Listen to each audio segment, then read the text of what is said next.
नमस्कार साथियों, हे पार्थ चैनल में आपका स्वागत है। श्रीमद् भगवद गीता के पास आपके हर प्रश्न का उत्तर है, चाहे आपकी कोई भी परेशानी हो, कोई भी इच्छा हो। श्रीमद् भगवद गीता आपके हर प्रश्न का उत्तर देती है, आपकी हर समस्या का हल देती है, चाहे वह परेशानी आपके मन की हो, धन की हो, या आपके शरीर की हो, या आपके रिश्तों की हो। आपको अपनी हर समस्या का उत्तर श्रीमद् भगवद गीता में जरूर मिलेगा। श्री भगवद गीता साक्षात भगवान की दिव्य वाणी है। इसकी महिमा अपार है, अपरिमित है। उसका यथार्थ में वर्णन कोई नहीं कर सकता। गीता सर्वशास्त्रमय है। इसे सारे शास्त्रों का खजाना कहा जाता है। आज हम श्रीमद् भगवद गीता के अनमोल उपदेश आपको बताएंगे, जो आपकी पूरी जिंदगी बदल देंगे। बस आप इन बातों को वीडियो के अंत तक ध्यान से सुनिए। जो भी व्यक्ति इस वीडियो को अंत तक सुनेगा, उसे अपनी जिंदगी की हर परेशानी का हल अवश्य मिलेगा। उसे अपनी जिंदगी में जो कुछ भी चाहिए वह उसे जरूर मिलेगा। श्रीमद् भागवत गीता का पहला उपदेश यही है कि कोई अगर आपका अपना है या कोई आपसे बड़ा है, तो उसका अपने प्रति गलत व्यवहार कभी भी सहन नहीं करना चाहिए। गीता का यह उपदेश हमारी जिंदगी से भी जुड़ा है। हम भी अपने मन की अधिकतर तकलीफों को यह सोचकर जिंदगी भर सहते रहते हैं कि यह तो मेरा अपना है, यह तो मेरा बड़ा है, इसको हम कैसे कुछ कह सकते हैं। अगर नहीं सहेंगे, कुछ कह देंगे तो हमारे रिश्ते ही खराब हो जाएंगे, हमारे रिश्ते ही समाप्त हो जाएंगे। पर सोचने की बात यह है कि उस व्यक्ति को आप अपना कैसे मान सकते हैं जो आपकी तकलीफों की वजह हो। अपना तो वह होता है जो हमारी तकलीफों को दूर कर दे। गीता का यह उपदेश है, किसी को भी अपना फायदा मत उठाने दो, किसी को भी खुद पर जुल्म मत करने दो, क्योंकि आप जितना सहोगे लोग आपको उतना सहने के लिए और मजबूर करेंगे। बात बहुत पहले की है। एक छोटे से गांव में एक गुरुकुल था, जहां कई विद्यार्थी शिक्षा प्राप्त करने आते थे। इस गुरुकुल के प्रमुख आचार्य वासुदेव न केवल विद्वान थे, बल्कि जीवन के गहरे अनुभव भी रखते थे। उन्होंने अपने जीवन में अनेक कठिनाइयों और सुख दुख के क्षणों का सामना किया था। एक बार गुरुकुल के विद्यार्थी राहुल को उसके घर से एक पत्र मिला। पत्र में लिखा था कि उसके पिता की अचानक मृत्यु हो गई है। यह खबर सुनकर राहुल बहुत दुखी हो गया। उसे ऐसा लगा कि उसकी दुनिया उजड़ गई है। वह रोने लगा और अपने कमरे में बंद हो गया। आचार्य वासुदेव ने राहुल की स्थिति देखी और उसे अपने कक्ष में बुलाया। उन्होंने राहुल को सांत्वना दी और कहा, राहुल, जीवन में सुख और दुख दोनों आते हैं। यह जीवन का नियम है। हमें इन दोनों का सामना धैर्य और साहस से करना चाहिए। राहुल ने आचार्य की बात ध्यान से सुनी, पर उसका दिल अभी भी भारी था। आचार्य वासुदेव ने राहुल को एक कहानी सुनाने का निर्णय लिया। उन्होंने कहा, सुनो, एक समय की बात है। एक राजा था जिसका नाम विक्रम था। उसके राज्य में हर कोई खुशहाल था, परंतु राजा स्वयं बहुत दुखी रहता था। एक दिन उसने अपने मंत्रियों से पूछा, क्या कोई ऐसा तरीका है जिससे मैं हमेशा सुखी रह सकूं? मंत्रियों ने बहुत विचार किया और अंततः राजा को एक महात्मा के पास भेजा। महात्मा ने राजा को एक अंगूठी दी और कहा, इस अंगूठी में एक गुप्त संदेश है। जब भी तुम बहुत दुखी या बहुत खुश हो जाओ, तो इस अंगूठी को खोलकर संदेश पढ़ लेना। कुछ समय बाद राजा को कुछ ऐसा हुआ जिससे वह बहुत दुखी हो गया। उसने अंगूठी खोली और संदेश पढ़ा, यह समय भी बीत जाएगा। यह पढ़कर राजा को थोड़ी राहत मिली। फिर एक दिन राजा को अत्यधिक खुशी का अनुभव हुआ। उसने फिर से अंगूठी खोली और वही संदेश पाया, यह समय भी बीत जाएगा। इस संदेश ने राजा को संतुलित बनाए रखा। राहुल ने आचार्य की कहानी सुनी और धीरे धीरे समझा कि सुख और दुख दोनों ही अस्थायी हैं। उसने महसूस किया कि उसे अपने दुख से लड़ने की ताकत खुद ही जुटानी होगी। कुछ समय बाद राहुल ने खुद को संभाल लिया और फिर से अपनी पढ़ाई में ध्यान लगाना शुरू किया। वह हमेशा आचार्य वासुदेव के शब्दों को याद रखता। सुख और दुख जीवन के दो पहिए हैं। इनका आना जाना लगा रहता है। हमें हर परिस्थिति में स्थिर रहना चाहिए। इस तरह राहुल ने जीवन के कठिन पलों का सामना किया और अपने गुरुकुल की शिक्षा को सार्थक बनाया।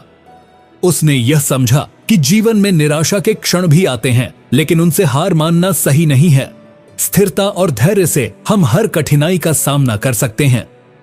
आचार्य वासुदेव के मार्गदर्शन में राहुल ने न केवल शिक्षा प्राप्त की, बल्कि जीवन जीने की कला भी सीखी। इस अनुभव ने उसे एक मजबूत और संतुलित व्यक्ति बना दिया, जो जीवन की हर चुनौती का सामना धैर्य और साहस के साथ कर सकता था।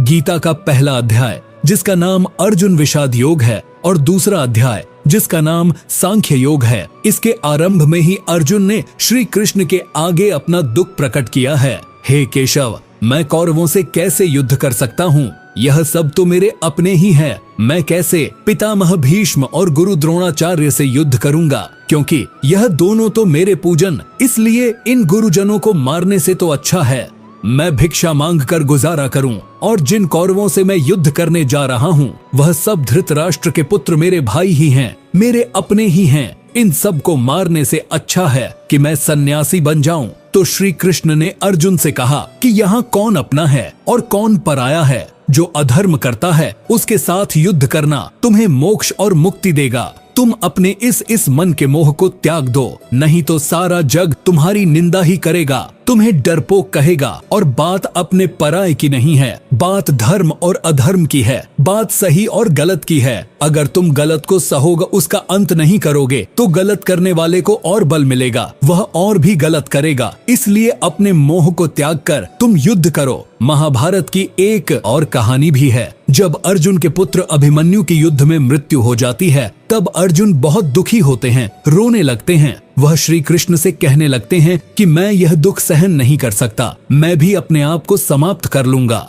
फिर भगवान श्री कृष्ण अर्जुन को आत्माओं के लोक में लेकर गए, जहां अभिमन्यु आनंद से बैठा हुआ था। क्योंकि उसने क्षत्रियोचित व्यवहार किया, इसलिए उसे उत्तम पद की प्राप्ति हुई। जब अर्जुन अपने पुत्र अभिमन्यु के पास रोते रोते पहुंचा, तो अर्जुन अपने पुत्र को देखकर बहुत प्रसन्न हुए। उसे गले से लगाकर कहने लगे कि पुत्र, मैं तेरे बिना तो जी ही नहीं सकता, मैंने तो अपने जीवन की आशा का ही त्याग कर दिया है। तो अभिमन्यु कहने लगा कि आप कौन हैं? अर्जुन बोले, मैं तेरा पिता हूं, तू मेरा पुत्र है। अभिमन्यु कहने लगा कि कौन पिता कौन पुत्र, मेरे हजारों जन्म हुए हैं।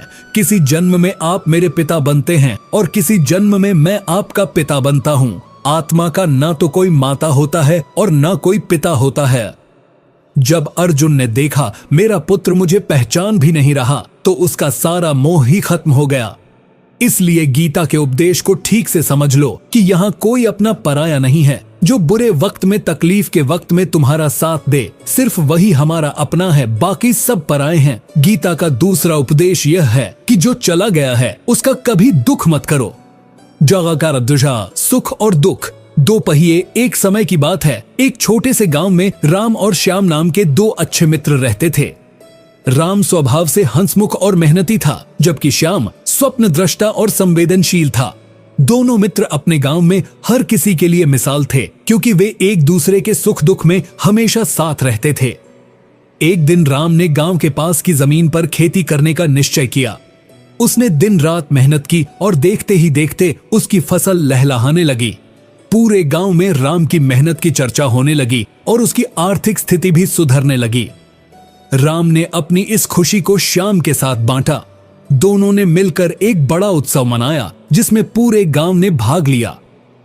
यह राम और श्याम के जीवन का सुख का पहिया था, जिसमें मेहनत और सहयोग का परिणाम साफ दिख रहा था। कुछ समय बाद एक दिन अचानक भारी बारिश और तूफान आ गया। राम की सारी फसल बर्बाद हो गई। उसकी मेहनत पर पानी फिर गया और वह बहुत दुखी हो गया।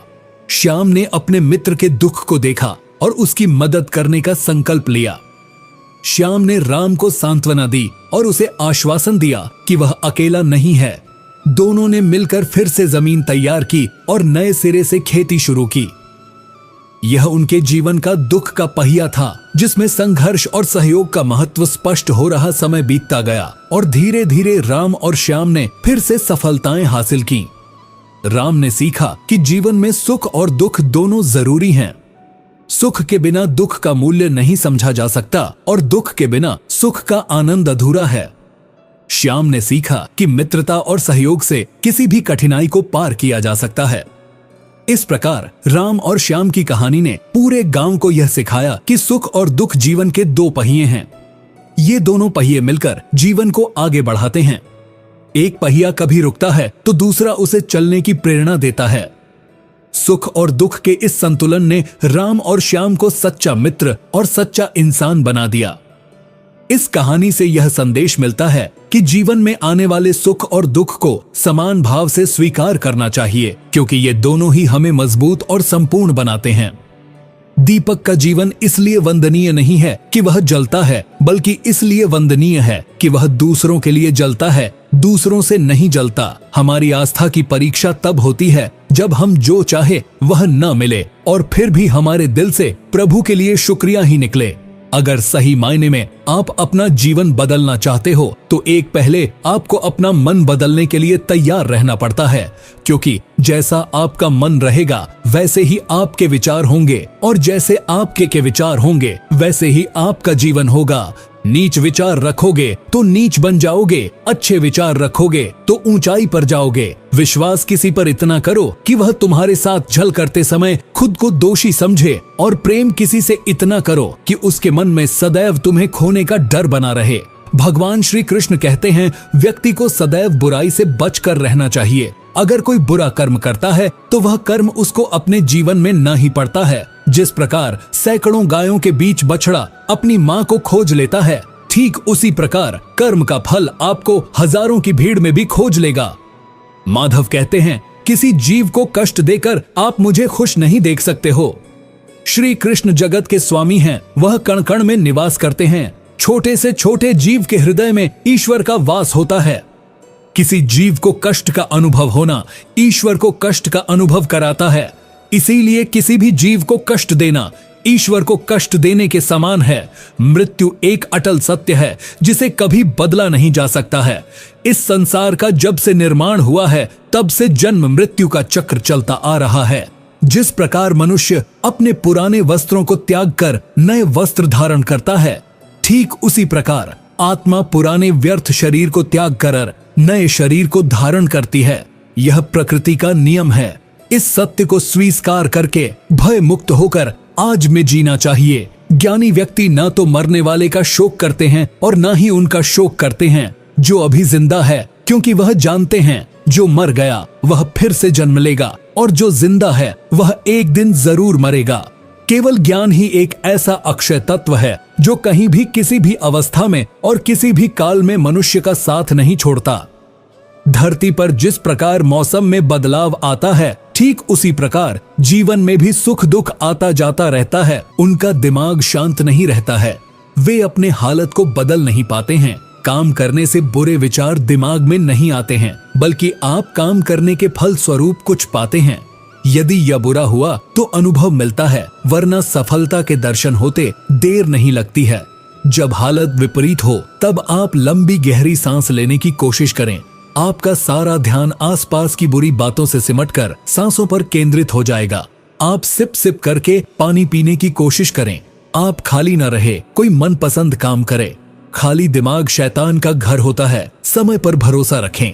आज तक कोई ऐसी रात नहीं हुई जिसका सवेरा न हुआ हो। जंगल में लगी बड़ी से बड़ी आग भी एक दिन शांत हो ही जाती है। कुछ न कुछ नया सीखते पड़ते रहे। यह इन परिस्थितियों के उपहार स्वरूप आपको हमेशा याद रहेगा। आत्मचिंतन मनन करने का यही समय होता है, क्योंकि जब दरवाजे खुलने लगेंगे तो फिर दौड़ शुरू हो जाती है। यह समझिए, ईश्वर ने सबसे मुश्किल रोल के लिए आप जैसे बेहतर कलाकार को चुना है। हर घटना के पीछे प्रकृति का कोई प्रयोजन होता है। इस समय को टिक टिक करती घड़ी की सुई की तरह लें। सभी को अपने हिस्से का सुख या दुख स्वयं ही तो भोगना होता है। सुख में तो फिर भी सभी मिलेंगे। लोग आसपास आपको, लेकिन दुख में कोई नहीं आता। मदद करने सभी दूर खड़े रहते हैं, और कई बार तो हम दुख में खुद को बिल्कुल अकेला पाते हैं। पर शायद यह सोचना भी पूरी तरह से सही नहीं है।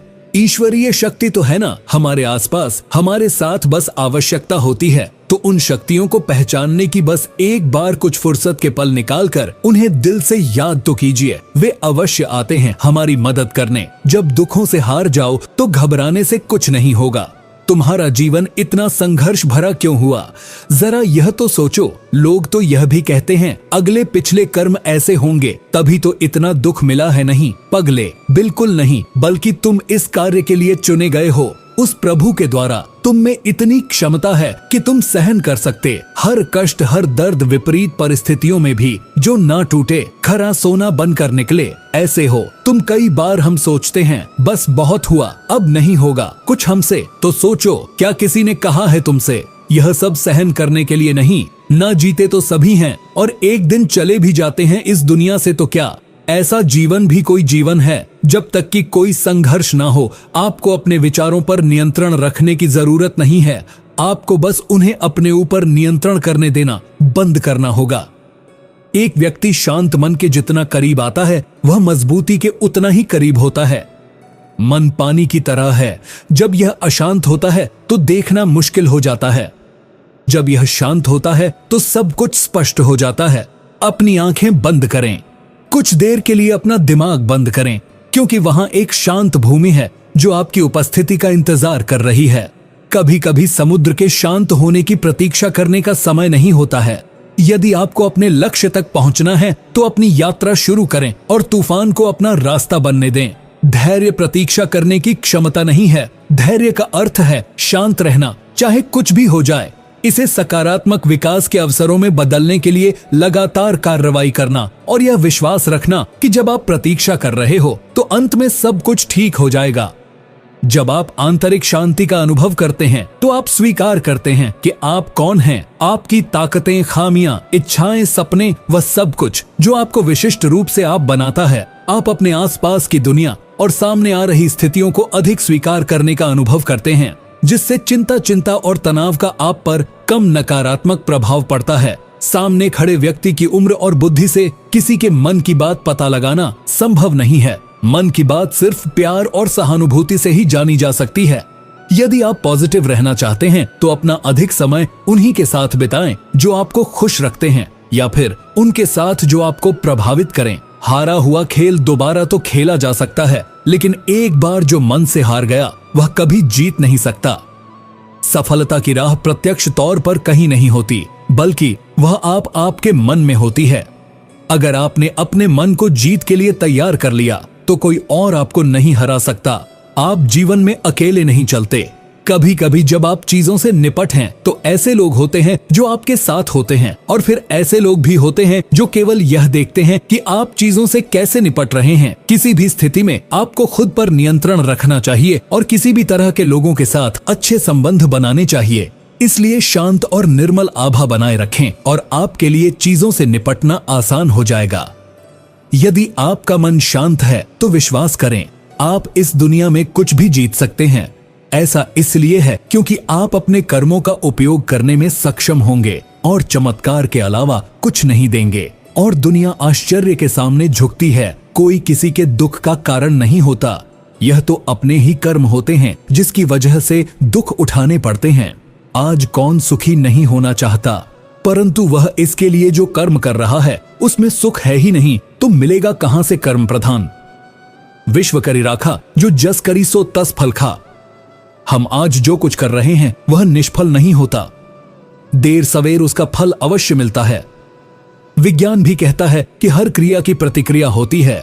आग में यदि हाथ डाला जाए तो हाथ तुरंत जल जाता है, परंतु एक वृक्ष का बीज आज बोया गया तो उसमें फील आने में कई वर्ष लग जाएंगे, पर फल मिलेगा अवश्य। शुभ कर्म का फल शुभ और अशुभ का अशुभ होना ही है। आज हम जो कुछ हैं वह पिछले कर्मों का देन है। इसी को प्रारब्ध कहते हैं। प्रारब्ध के बाद पुरुषार्थ बहुत महत्वपूर्ण है। हम जो कुछ बनना चाहते हैं या जिस क्षेत्र में आगे बढ़ना चाहते हैं उसमें अपने पुरुषार्थ की महत्वपूर्ण भूमिका होती है। साथ ही साथ ईश्वरीय कृपा, ईश्वर अनुकूल या प्रतिकूल परिस्थितियां देता है। उन परिस्थितियों से अपनी बुद्धि और सामर्थ्य के बल पर निपटना तो आपको ही होगा। दैवीय शक्तियां पुरुषार्थ वालों की ही मददगार होती हैं, निठल्ले आलसी और लोगों की नहीं। गीता में भगवान कृष्ण ने योग क्षेम मगा है। भगवान पर पूर्ण रूप से आश्रित होकर देखिए। श्रद्धा और विश्वास के साथ भगवान से निकटता बढ़ाने पर वे सब जिम्मेदारी स्वयं वहन करते हैं। जीवन यापन की सारी वस्तुएं भगवान द्वारा प्रदत्त हैं, पर आलसी कामचोर उसे नहीं पा सकता। मनुष्य को ईश्वर ने असीमित शक्ति दी है, बुद्धि और पुरुषार्थ दिया है, जिसके बल पर क्या हासिल नहीं किया जा सकता। भय और अतृप्त वासना ही समस्त दुखों की जड़ है। जीवन भर मनुष्य जीविका के प्रपंच में उलझा रहता है। मैं और मेरा, तू और तेरा का जाल बुनकर स्वयं उसी में उलझा हुआ अनेकों प्रकार के अनैतिक कर्मों में लगा रहता है। भविष्य के भय को सोचकर अपना वर्तमान भी बिगाड़ लेता है और श्रेय मार्ग को छोड़कर प्रेय मार्ग का अनुगामी हो जाता है, जिसमें दुख के सिवा कुछ है ही नहीं। इस मार्ग पर चलने वाले लोग जीवन की सत्यता, मृत्यु को भी नकारने लगते हैं और भविष्य के लिए नैतिक अनैतिक तरीका अपना कर संग्रह में लगे रहते हैं। लोभ, मोह और स्वार्थ से ऊपर उठे बिना सच्चे सुख की कल्पना नहीं की जा सकती। सच्चा सुख तो त्याग की राह पर चलकर पाया जा सकता है।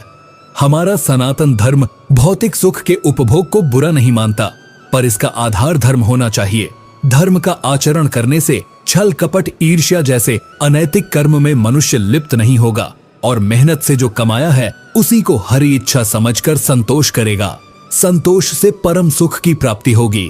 क्रोध, लोभ, मोह सभी दुख देने वाले हैं, इनसे हमेशा बचना चाहिए, अन्यथा सुख शांति दूर भागेगी। त्याग और परहित से बढ़कर कोई सुख नहीं है। इसे यथासंभव अपने आचरण में लाना चाहिए। कभी किसी अंधे को सड़क पार कराकर, किसी प्यासे को पानी पिलाकर देखिए, लोगों से मधुर व्यवहार करके देखिए। इसमें आपका कोई पैसा खर्च नहीं होगा, पर अतुलनीय सुख की प्राप्ति होगी। विश्वास करना सीखिए। विश्वास कीजिए कि सारी सृष्टि को रचने वाला परमेश्वर है और हम सभी उसकी संतान हैं।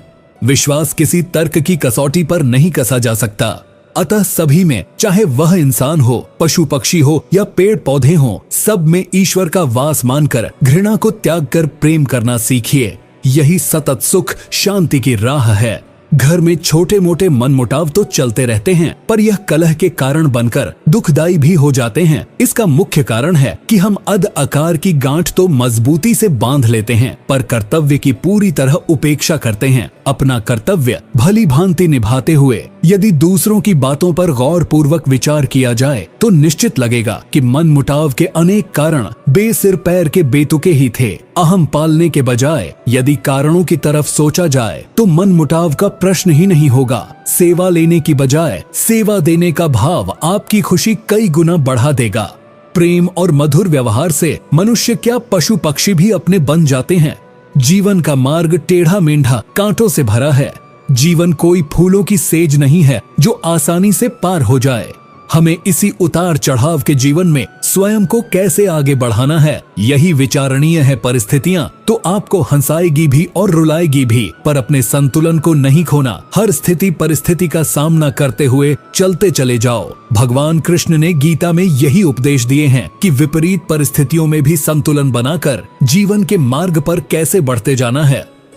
पहली बात तो यही कि अपने नियमों में दृढ़ बनिए, अनुशासन का पालन कीजिए और छोटी छोटी बातों में उलझ कर समय व्यर्थ नहीं करना। यह समझिए कि जीवन बहुत मूल्यवान है। जो समय निकल गया वह लौटकर नहीं आ सकता। इसलिए व्यर्थ की बातों में अपना समय और शक्ति न बर्बाद करें। अपने जीवन का कोई एक लक्ष्य निर्धारित कीजिए, क्योंकि लक्ष्यहीन जीवन का कोई मूल्य नहीं। जब आपके सामने कोई लक्ष्य होता है तो व्यक्ति को दिशा भी मिलती है और कुछ करने का उत्साह भी। वैर भाव, ईर्ष्या, क्रोध, यह जब ऐसे दुर्गुण है जो आपकी प्रगति में बाधक है, इस सब से हमें दूर रहना है। यदि आप किसी के साथ वैर भाव या बदला लेने की भावना लेकर चलते हैं तो आप अपनी ऊर्जा का स्वयं ही ह्रास कर रहे होते हैं। सुगुणों को एक एक करके बाहर निकालना है और सद्गुणों को अपने अंदर भरते जाना है, क्योंकि बुरी आदतें हमारे अंदर किराएदार बनकर आती हैं और फिर मालिक बनकर बैठ जाती हैं, जो दुख और अशांति का कारण बनती है। अपने स्वभाव को और आदतों को लगातार चेक करते रहिए कि कहीं मैं गलत दिशा में तो नहीं जा रहा। आत्मचिंतन ही एक ऐसा आईना है जो आपको आपकी बुराइयों से अवगत कराता है, क्योंकि किसी के कहने से आप नहीं मानेंगे। स्वयं का निरीक्षण करते रहिए और धीरे धीरे अपने व्यक्तित्व को निखते रहिए। अध्यात्म से जुड़कर आप अपने को बहुत ऊंचा उठा सकते हो, क्योंकि जिस व्यक्ति के जीवन में धर्म नहीं, भक्ति नहीं, वह तो पशु वुलू है, तो साधारण मनुष्य भी असाधारण हो जाता है। अपने जीवन को संतुलित करना, नियमों से बांधना, आध्यात्मिक होना, ध्यान, पूजा पाठ, हर चीज के लिए समय निर्धारित करके चलना, मन में नकारात्मक विचारों को न आने देना, सब शुभ को ही अपनी ओर आमंत्रित कीजिए। यही शांति का मूल मंत्र है। सनातन धर्म में कर्म कार्य कारण के सिद्धांत से जुड़ा हुआ है। कर्म का अर्थ है कोई कार्य या क्रिया जिसके आधार पर अन्य प्रतिक्रियाएं या परिणाम निकलते हैं। मनुष्य के अच्छे कर्म का अच्छा प्रभाव और उसके बुरे कर्म का बुरा प्रभाव देते हुए पूर्व जन्मों का एक चक्र बन जाता है, क्योंकि कुछ कर्म ऐसे होते हैं जिनका भुगतान उस जन्म में नहीं होता। इस तरह इस चक्र में अगले जन्म में उन कर्मों का फल भुगतना ही होता है। वहीं कार्य कारण सिद्धांत का संबंध न केवल भौतिक युग से होता है, बल्कि हमारे द्वारा किए जा रहे कार्यों, सोचे जा रहे विचारों, कहे जा रहे शब्दों तक पर यह लागू होता है। कई बार हम कुछ ऐसे कार्य करते हैं जो हम करना नहीं चाहते, पर वह पूर्व जन्म के कर्म के आधार पर निश्चित होते हैं, जिस कारणवश वह कार्य किसी न किसी माध्यम से पूर्ण हो ही जाता है। जैसे ही पूर्व जन्म का हमारा चक्र समाप्त हो जाता है, व्यक्ति को उसी समय मोक्ष की प्राप्ति हो जाती है। हमारे शास्त्रों में इस बात का उल्लेख मिलता है कि 84 लाख योनियों के बाद मनुष्य का जन्म प्राप्त होता है। साथ ही यह भी विशेष रूप से वर्णित किया गया है कि केवल मनुष्य योनि में ही जन्म और मृत्यु के चक्र से मुक्ति पाई जा सकती है। मनुष्य के कर्म का फल उसकी परिस्थिति और दैवीय शक्तियों द्वारा निर्धारित होता है। ऐसा कहा जाता है कि यदि अच्छे कर्म बुरे कर्म की तुलना में अधिक है, तो बुरे कर्मों का फल इसी जन्म में और अच्छे कर्मों का फल अगले जन्म में मिलना निर्धारित होगा। इसी तरह यदि मनुष्य द्वारा किए गए कर्म में बुरे कर्म अच्छे कर्मों की तुलना में अधिक हैं, तो इस जन्म में अच्छे कर्म भोगने होंगे, जबकि बुरे कर्मों को भोगने के लिए अगला जन्म निर्धारित होगा। मनुष्य को कौन कौन से कर्म करने चाहिए? मनुष्य को अपने घर परिवार की आवश्यकताओं का ध्यान रखना चाहिए। अधिक पैसा होने के बावजूद जरूरत पड़ने पर उसे संभाले रखना भी बुरा कर्म बताया गया है। उस धन का इस्तेमाल मुसीबत के समय अवश्य करें। धन बचाने के लालच में न पड़े, अपनी आय से अधिक खर्च न करें और अपने सामर्थ्य के अनुसार ही दान पुण्य करें। हमेशा अच्छे लोगों की में संगत में रहे और दुष्ट छल कपटी की संगति से खुद को बचा कर रखें। बुरी संगति हमें अक्सर बुरे परिणाम ही देती है। कभी भी खुद के स्वार्थ के लिए दूसरों का अहित करने का न सोचे। शास्त्रों में इस बात का उल्लेख किया गया है कि जो जैसा बोता है उसे वैसा ही आगे चलकर काटना भी पड़ता है। कभी किसी व्यक्ति से कुछ छल से छीनने का प्रयास न करें। इसे किए गए सभी पुण्य नष्ट हो जाते हैं और आप पाप के भागीदार बन जाते हैं। गरुड़ पुराण में इस बात का उल्लेख मिलता है कि किसी भी मनुष्य द्वारा किए गए बुरे कर्मों का परिणाम उसके जन्म से लेकर मृत्यु और उसके बाद तक दुखों का कारण बनता है। वह अपनी हर अवस्था में दुख भोगता है। अच्छे कर्म के बनने से पहले हमें इस पर ध्यान देने की जरूरत है कि आखिर अच्छे कर्मों के बनने का सबसे पहला पड़ाव क्या है। मनुष्य के द्वारा किए जाने वाले सभी कर्म उसके विचारों से निर्मित होते हैं। हमारी सकारात्मक या नकारात्मक सोच विचारों को जन्म देती है और वही विचार कर्म बनते हैं। इस तरह सोच सकारात्मक होने पर ही अच्छे कर्मों का निर्धारण हो सकता है। अच्छे कर्म को करने के लिए हमारे आसपास का वातावरण बहुत अधिक जिम्मेदार होता है। कहा भी जाता है कि जैसा वातावरण वैसे हम इसलिए कोशिश करें कि अपने घर का वातावरण और शरीर का आभा मंडल सकारात्मक बनाए रखें। मृत्यु के पश्चात हमारे भीतर संग्रहित हुए कुछ कर्म अगले जन्म में चले आते हैं। उसे प्रारब्ध कहते हैं। सनातन धर्म में 3 प्रकार के प्रारब्ध का उल्लेख किया गया है। मंद प्रारब्ध, जिसे वैदिक पुरुषार्थ के द्वारा बदला जा सकता है। तीव्र प्रारब्ध हमारे पुरुषार्थ और संतों के पुरुषार्थ से बदल सकता है। तीव्र प्रारब्ध अपरिवर्तनीय है, क्योंकि इसमें जो होना है वो होकर ही रहेगा। संसार में सबसे बड़ा पाप क्या है? संसार में सबसे बड़ा पाप स्त्री का अपमान करना बताया गया है। स्त्री को सृजनकर्ता का दर्जा दिया गया है, और यदि स्त्री का अपमान किया जाएगा तो वह व्यक्ति सबसे बड़े पाप का भोगी माना जाता है। श्रीमद् भागवत गीता में द्रौपदी का अपमान ही महाभारत जैसे युद्ध का कारण बना था। पुण्य किसी के द्वारा निस्वार्थ भाव से की गई सहायता, सकारात्मक विचार, द्वेष भावना, लोभ, लालच और अहंकार को अपने ऊपर हावी न होने देना है, जबकि पाप में इन सभी के द्वारा किए गए कर्मों का परिणाम शामिल है। कर्म धर्म का मूल अंश है। कर्म के अभाव में धर्म संभव नहीं है। धर्म के नियम के अनुसार सकाम व पुण्य कर्म करने चाहिए, जिससे सुख और खुशी की प्राप्ति होती है। मनुष्य का सबसे बड़ा कर्म क्या है? दान ही सबसे बड़ा कर्म है। सबसे अच्छा कर्म कौन सा है? अक्ता भाव से किया गया कोई भी अच्छा कर्म ही सबसे उत्तम कर्म है। कर्ता भाव से किया गया कोई भी अच्छा कर्म अच्छा तो है पर उत्तम नहीं है। गीता में कर्म क्या है? गीता के अनुसार जो कर्म निष्काम भाव से ईश्वर के लिए जाते हैं वे बंधन नहीं उत्पन्न करते, वे मोक्ष रूप परम पद की प्राप्ति में सहायक होते हैं। इस प्रकार कर्म फल तथा आसक्ति से रहित होकर ईश्वर के लिए कर्म करना वास्तविक रूप से कर्म योग है और इसका अनुसरण करने से मनुष्य को अभ्युदय तथा निश्रा होती है। जो भी व्यक्ति अपने गुजरे हुए कल या आने वाले कल में जीता है, उसके विषय में ही सोचता रहता है, वह जिंदगी में कभी खुश नहीं रह सकता। देखा जाए तो बीते हुए कल और आने वाला कल का कोई अस्तित्व ही नहीं है, वह केवल आपकी सोच में विद्यमान है। अपने मन को सदा ऐसे शिक्षित करो कि आप अपने आज के आनंद में जी सको, अपने प्रत्येक पल की मौज ले सको। जो आपके साथ गलत करते हैं उसका विरोध जरूर करें। अगर आप सामने वाले का गलत व्यवहार सहते रहेंगे तो वह आपके साथ गलत करता ही रहेगा।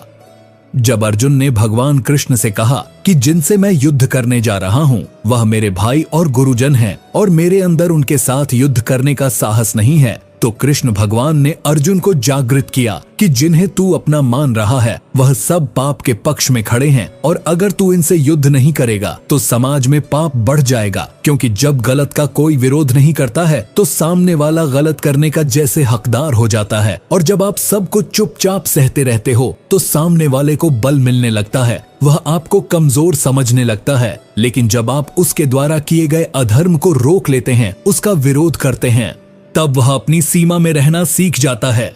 यह कलयुग है। अगर आप खुश रहना चाहते हैं तो आपको अपनी रक्षा खुद करनी होगी। रिश्ते हमें दुख नहीं देते हैं पर उनके प्रति हमारा मोह हमें दुख देता है। आज से ही अपने मोह को छोड़कर प्रेम का सबक पक्का करें। मोह अपेक्षाओं से जुड़ा है जबकि प्रेम केवल देना जानता है। मोह एक दो के लिए होता है जिन्हें हम अपना मानते हैं, प्रेम सब के लिए होता है। मोह से कमजोरी पैदा होती है, इसके विपरीत प्रेम से ताकत महसूस होती है। मोह में इंसान एक दूसरे को बांधने की कोशिश करता है जबकि प्रेम एक दूसरे को फ्रीडम देता है। भगवत गीता हमें सिखाती है कि हमें सदैव अच्छे कर्म करने चाहिए। परमात्मा की प्रकृति में इंसाफ अवश्य होता है। आपके द्वारा किए गए अच्छे कर्म आपको मुश्किल वक्त में परेशानी से बचाते हैं। इसी तरह आपके द्वारा किए गए गलत कर्म की सजा भी आपको जरूर मिलती है। भगवत गीता में श्री कृष्ण ने अर्जुन को यही सिखाया है कि क्षत्रिय होने के नाते जो तेरा कर्तव्य है, जो तेरे लिए सही है, वही काम कर। दुनिया के लोग ज्ञान और अज्ञान दोनों से चलते हैं, इसलिए तू दुनिया का अनुसरण न कर बल्कि सत का अनुकरण कर। तेरा धर्म, तेरा कर्म यही है कि तू अधर्म का नाश कर और धर्म की रक्षा कर। ऐसे ही हर इंसान का अलग अलग कर्तव्य होता है। हम कभी भी कुछ भी इसलिए ना करें कि सब लोग यही करते हैं। अगर आप भी वही करोगे जो सारी भीड़ कर रही है तो आप उस भीड़ में कहीं खो जाओगे। लेकिन अगर आप विचार करके वह काम करोगे जो आपके लिए सही है, जिसकी आप में प्रतिभा है, तो सारी भीड़ में भी आप अलग नजर आओगे। इस बात का हम सदा विश्वास रखें कि जो चीज हमारी है वह कहीं ना कहीं से हमारे पास अवश्य पहुंच जाएगी। और जिंदगी में जो कुछ भी आपको हासिल नहीं हुआ है उसका पछतावा करना और उसके लिए रोना छोड़ दो प्रयास करना मनुष्य के हाथ में है, पर उसका फल उसके हाथ में नहीं है। हम जीवन में किसी की मदद करें या न करें, पर किसी का भी दिल हमारी वजह से न दुखे, यह बात हमेशा हमें याद रहे। अगर हम किसी का भी दिल दुखाए तो हमें भी उसका दर्द अवश्य मिलेगा। जब हमारी वजह से किसी का दिल दुखता है तो हमें पता नहीं चलता, लेकिन जब हमारा दिल दुखता है तो हमें समझ में आता है। भगवत गीता हमें सिखाती है कि जो कुछ भी होता है अच्छे के लिए होता है। जो हो रहा है उसमें भी कोई भलाई अवश्य है और जो होगा उसमें दृढ़ विश्वास रखें ही अच्छा ही होगा। कभी कभी हमारे जीवन में कुछ ऐसी परिस्थितियां आ जाती हैं कि हमारे अंदर यह ख्याल आता है कि मेरे साथ ही ऐसा क्यों हुआ या मेरे साथ बहुत गलत हुआ। लेकिन जब वक्त गुजर जाता है तब हमें एहसास होता है अगर हमारे साथ यह सब नहीं हुआ होता तो आज हम इस मुकाम पर नहीं होते। मनुष्य को किसी भी चीज की अति नहीं करनी चाहिए, न किसी से अति का राग, न किसी से अति का वैर। हद से ज्यादा आराम आपको आलसी बना सकता है और हद से ज्यादा खाना आपको बीमार कर सकता है। बहुत ज्यादा भूखा रहना भी खराब है। पूरी नींद, पूरा विश्राम, पूरा भोजन हर व्यक्ति के लिए जरूरी है। जीवन को सदा संतुलन के साथ जीना चाहिए। चाहे आपके पास कितनी भी शक्ति क्यों ना हो, लेकिन सत्य और ईश्वर जिसके साथ खड़े हो जाएं, उसे दुनिया की कोई भी ताकत नहीं हरा सकती। अर्जुन धर्म युद्ध लड़ रहे थे, भगवान कृष्ण उनके साथ थे और उनकी जीत निश्चित थी। महाभारत के युद्ध में यह उदाहरण स्पष्ट नजर आता है। मनुष्य को सदा धर्म के मार्ग का अनुसरण करना चाहिए। अर्जुन युद्ध नहीं करना चाहता था क्योंकि सामने उसके पितामह और गुरुजन थे, लेकिन श्री कृष्ण ने उसे ज्ञान दिया कि यहाँ पर बात तेरे अधिकारों की है। भरी सभा में द्रौपदी के साथ किया गया अपमान पांडवों के साथ हुआ अधर्म। सहने योग्य बात नहीं है। जैसे हमें गलत करना नहीं चाहिए, ऐसे ही गलत सहना भी बड़ा पाप है, फिर चाहे वह अपना ही क्यों ना हो। जो भी व्यक्ति श्रीमद् भगवद गीता से मिलने वाली इन सीखों का मनन चिंतन करेगा, इनके महत्व को समझेगा, वह जिंदगी की हर परिस्थिति को स्थिरता के साथ पार कर पाएगा। जीवन में आने वाले मुश्किल समय में भी उसे राह अवश्य मिलेगा। जब समय विपरीत हो तब शांत रहना ही सही होता है। अशांति तभी आती है जब सब कुछ आपकी इच्छा अनुसार नहीं होता है अथवा कुछ भी आपके हिसाब से नहीं होता है। शांत रहने के लिए आपको बहुत कुछ छोड़ना होगा। अच्छे से समझना होगा कि सब कुछ आपके हिसाब से नहीं होगा और इसके अलावा किसी से भी कोई उम्मीद ना रखें। जब हम किसी से कोई उम्मीद करते हैं और वह पूरी नहीं होती तब दुख होता है और सोच सोच कर मन अशांत रहने लगता है, और जब मन अशांत रहता है तो कुछ भी अच्छा नहीं लगता और व्यक्ति शक्तिहीन सा महसूस करने लगता है। इसके अलावा इस बात से बहुत दूर रहे कि कोई क्या कर रहा है, क्यों कर रहा है, कैसे कर रहा है। कोई भी व्यक्ति जितना बता दे उतना ही सुन ले, उसके आगे कुरेद की आवश्यकता नहीं है। अपने धर्म के अनुसार अपने प्रभु से मन लगाएं, प्रभु में विश्वास रखें। जो कुछ सुलभ है उसी में खुश रहना सीखें। अपनी सेहत का ध्यान रखें। आप जितना प्रकृति के नजदीक होंगे उतना ही आप खुद में शांति की अनुभूति करेंगे। आप किसी नदी, किसी पर्वत पर भी जा सकते हैं। आप ध्यान द्वारा भी शांति प्राप्त कर सकते हैं। मन का बेचैन होना उसका स्वभाव है।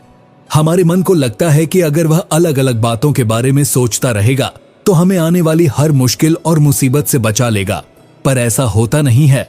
हम अपने जीवन का काफी अधिक समय सोच विचार करके परेशान होने में निकाल देते हैं। भगवान श्री कृष्ण कहते हैं कि मन का यह स्वभाव बदलना मुश्किल जरूर है, असंभव नहीं।